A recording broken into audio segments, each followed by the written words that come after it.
Fortnite is a game that doesn't really need an introduction, to be honest. Unless you were born yesterday, or you live on North Sentinel Island, which then I would know how the fuck you watching this. You've heard about Fortnite.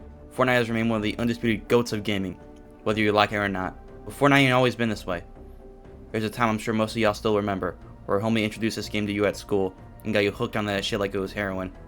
And just like clockwork, this game spread around until everybody you know is on this goat-ass game, having fun, waking up early to play the new season, skipping school, stealing money from your parents, 2,000 V-Bucks on my mom's credit card, and pissing off unemployed Redditors who will swear to you on everybody's soul that Minecraft was still somehow better.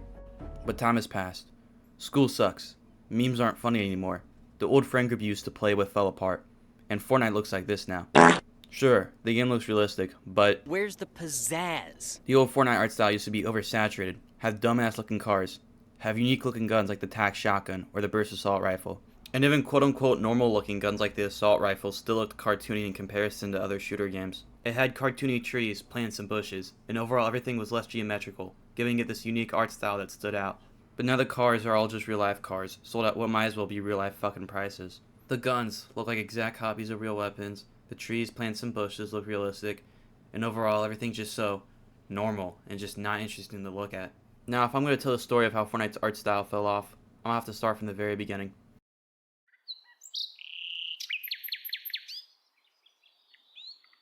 Fortnite's first beginnings as a zombie tower survival game, which would later become the game mode that people only play to get free V-Bucks or to scam small children, starts all the way back in 2011. Epic had just finished Gears of War 3 and got a little team together to work on this new project, which would later be called Fortnite. But it didn't look like this at first. At the start, Fortnite actually looked like this. Yeah, not exactly the most recognizable art style ever. So as much as the Fortnite team enjoyed this art style, they knew they couldn't make the next generational hit with it, so they had to put it down. After this though, the Fortnite team started cooking and adding some pizzazz, with this concept art being the one that would put Fortnite in course to becoming the art style we know now, or we used to know. And I mean, just look at those curves. Going forward until launch, the game was designed with less geometrical and more angular shapes in mind, slowly becoming the Fortnite we know and love, with guides like these being made to teach the art designers into making objects that lacked parallel lines and fit into Fortnite.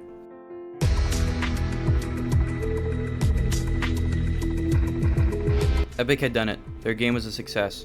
Okay, well that's not the full story, but I don't feel like yapping about the launch of Save the World and how that led to BR. Okay, nobody cares. Fortnite was massive. It had unique gameplay like building, frequent updates, as well as an art style that other, often gritty battle royale games lacked. You can see those guidelines I mentioned earlier show themselves in pretty much every object in the game, from bookshelves, TVs, doors, tables, computers, and so many more that it's easier just to show them. I should also mention, as you may have noticed, most of these props also have a rugged look to them, thanks to the whole zombie survival game that Battle Royale is made out of.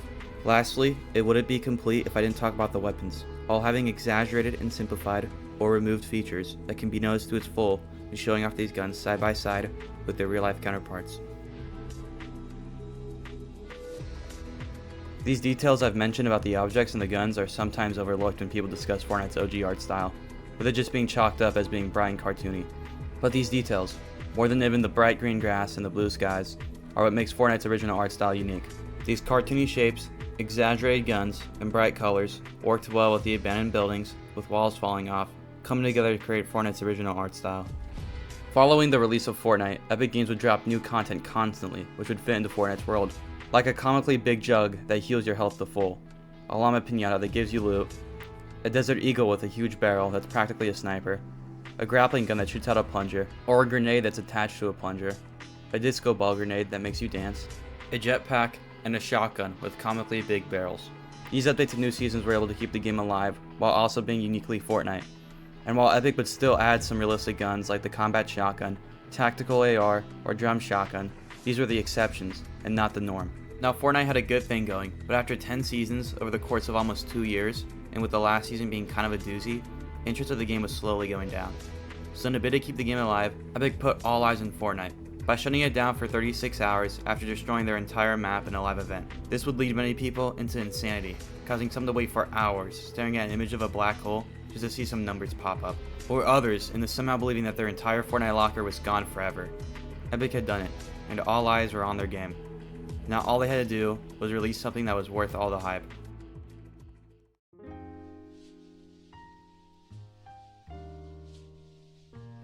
Rome didn't fall in a day, and neither did Fortnite's art style. With the start of Chapter 2, we see the removal of a lot of things I mentioned earlier. The game is still bright and colorful, and now with better graphics. The nature like the trees, bushes, etc. were more realistic now, with the addition of actual mountains. More realistic vehicles were added, with the old buses being mostly removed for these ones, and I believe these goofy trucks were also banished. Pretty much all the old weapon models were changed to look more realistic, but overall, it wasn't that bad. Going around some of these locations in creative, you can see that the majority of the props being used were still from Chapter 1. And honestly, all this change was nice after seeing the same weapons, trees, cars, and whatever for the last almost 2 years. While I didn't play a lot of this chapter, I can tell you a lot of these new additions happen to still be just as Fortnite as before. Like the fish looking like this, makeshift weapons that look straight from Save the World, and an inflatable cow that you can run inside of. Overall, I wouldn't be too mad if Fortnite looked like this forever, with the game still having plenty of charm, but now you have to ask, why did Fortnite make these changes in the first place? Well, of course it's because of money! This chapter marked the beginning of when Fortnite started to add a shit ton of collabs into their game. Collabs existed before in Chapter 1, but the skins added were often changed and made in the image of Fortnite's art style. You can see this when looking at skins like Star-Lord or the Demogorgon. Now though, the game was starting to be made in the image of collabs.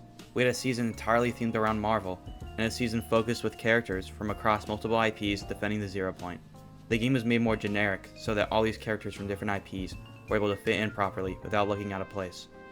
Unfortunately, after Chapter 2, the game would continue to lose more of its art style. This is evident when looking at Trump Tower in Chapter 1 and comparing it to Chapter 3.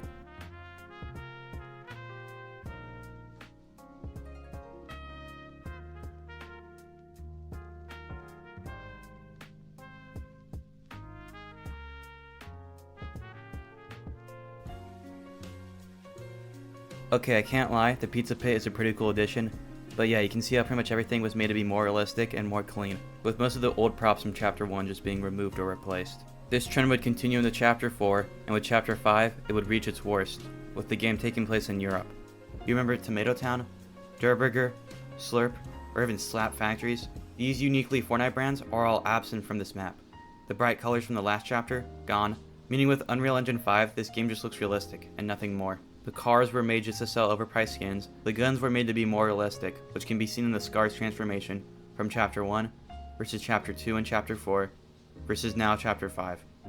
And I know this doesn't really have to do with the art style, but it does have to do with the unnecessary increase in realism. And it's why do all the weapons have to have bullet drop? Epic, so many people play your game because it's not like Warzone, and because it's like Fortnite. So why add attachments and bullet drop in your game to make it less like Fortnite and more like Warzone? If I wanted those things, I would have just played Warzone. I think going from Fortnite OG to going to this really opened so many people's eyes to just how much Fortnite's art design was thrown out the window, and with that, its identity. Like I said earlier, the game is now being made in the image of all its collabs, and no longer being made in the image of Fortnite. So to close off this video, I should probably talk about why this is even important, and why does any of this matter. Well, first and foremost, it's far less interesting to look at a game that lost its entire identity and original art style in order to sell more collab skins and make more money. I could probably just leave it at that, but there's a few more.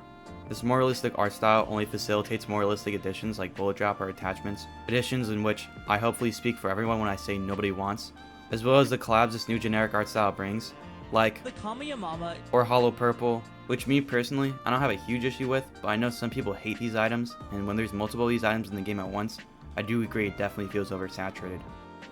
So that's it. What do you think? Do you agree? Do you think Fortnite's old art style is overhyped? Which chapter do you think was the best looking? Do you think Fortnite should have less collabs? Leave your thoughts below. Thank you for making it this far in the video. This is my first actual YouTube video, so feel free to like and subscribe if you want to see more content like this in the future. Peace.